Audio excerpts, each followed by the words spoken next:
జగన్మోహన్ రెడ్డి. జగన్ ఒక తెలివైన మూర్ఖుడా? ఇది నేను అంటున్న మాట కాదు. జనాలు కొంతమంది అడుగుతున్న డౌటు. జగన్మోహన్ రెడ్డి తెలివైన వాడా లేదా మూర్ఖుడా? ఎందుకు వాళ్ళకి ఈ సందేహం వచ్చింది? వాళ్ళకి ఎందుకు ఈ డౌట్ వచ్చింది? కొంచెం మీకు క్లుప్తంగా ఎక్స్ప్లెయిన్ చేస్తాను. సో మీకు తెలుసు, మన జగన్మోహన్ రెడ్డి మన ఎక్స్ సీఎం.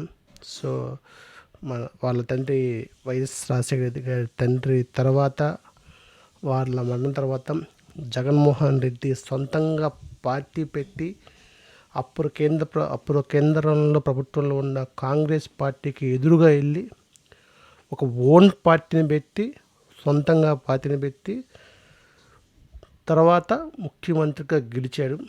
అది అంత ప్రజల్లో అప్పట్లో చాలా నమ్మకం ఉంది.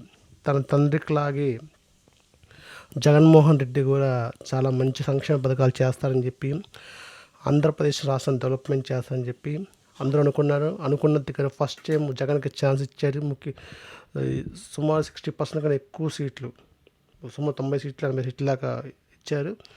జగన్మోహన్ రెడ్డి సీఎం అయ్యాడు. అది తెలిసిందే. ఆ తర్వాత లాస్ట్ ఎలక్షన్స్లో జగన్మోహన్ రెడ్డి ఓడిపోయారు.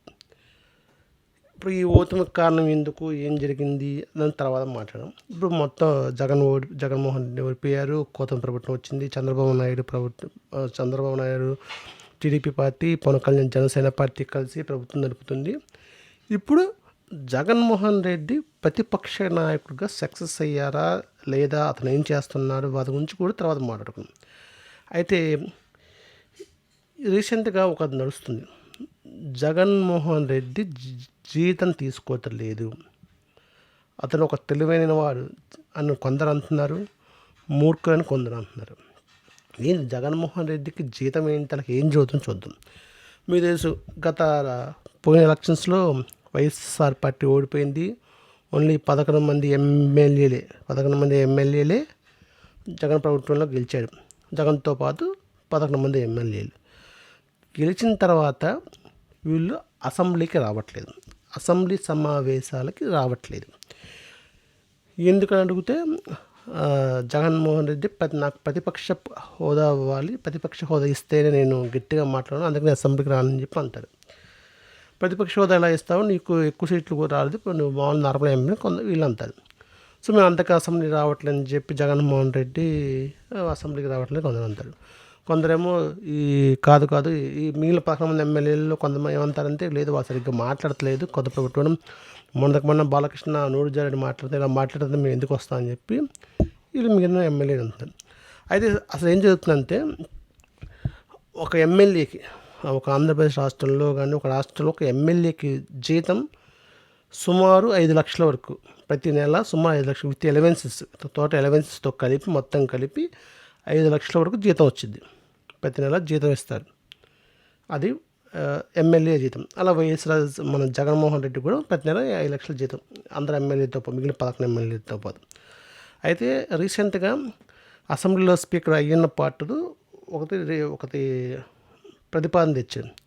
యాక్చువల్లీ ఏంటంటే, ఎవరైనా ఎమ్మెల్యే కానీ, ఒక ఎమ్మెల్యే కంటిన్యూస్గా 60 రోజుల పాటు అసెంబ్లీకి రాకపోతే స్పీకర్కి వాళ్ళపైన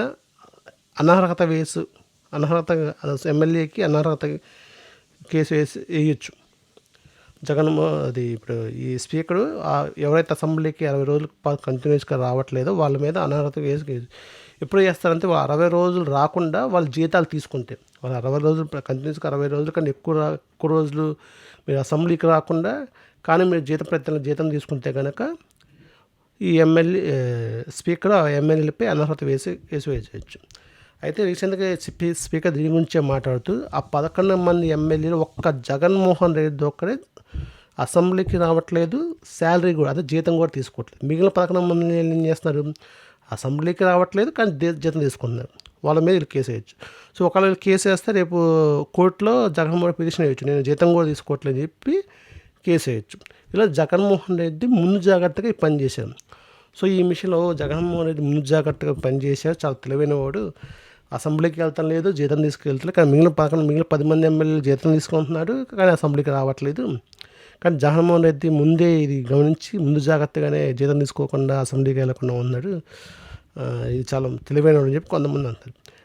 కాదు నీకు జీతం సంగతి పక్కన పెట్టు, నువ్వు అసెంబ్లీకి ఎందుకు వస్తున్నావు అసలుకి? జనాల గురించి, జనాల సమస్యల గురించి, ప్రభుత్వం చేసే తప్పుల గురించి వాళ్ళకి ఆపోజిట్ వాళ్ళకి సపోర్ట్గా ఉండాలి. నువ్వు అదేమీ చేయకుండా అలా అసెంబ్లీకి నేను రానని ఒక ఇగోతో అసెంబ్లీకి రాకుండా ఉంటే దాన్ని మూర్ఖత్వం అని చెప్పి కొందరు అంటున్నారు. సో ఈ విషయంలో అసలు ఇక్కడ ఏమవుతుందంటే ఒక విధంగా చెప్పాలంటే ఒక ఎమ్మెల్యే మనకి రాజ్యాంగం ఏంటి, ప్రజలు కొంతమంది ఎమ్మెల్యే ఎన్నుకుంటారు. ఆ కొంతమంది ఎమ్మెల్యేలు ఎక్కువ మంది ఎవరో ఎమ్మెల్యేకి వస్తే ఆ పార్టీ అధికారంలో ఉండిద్ది.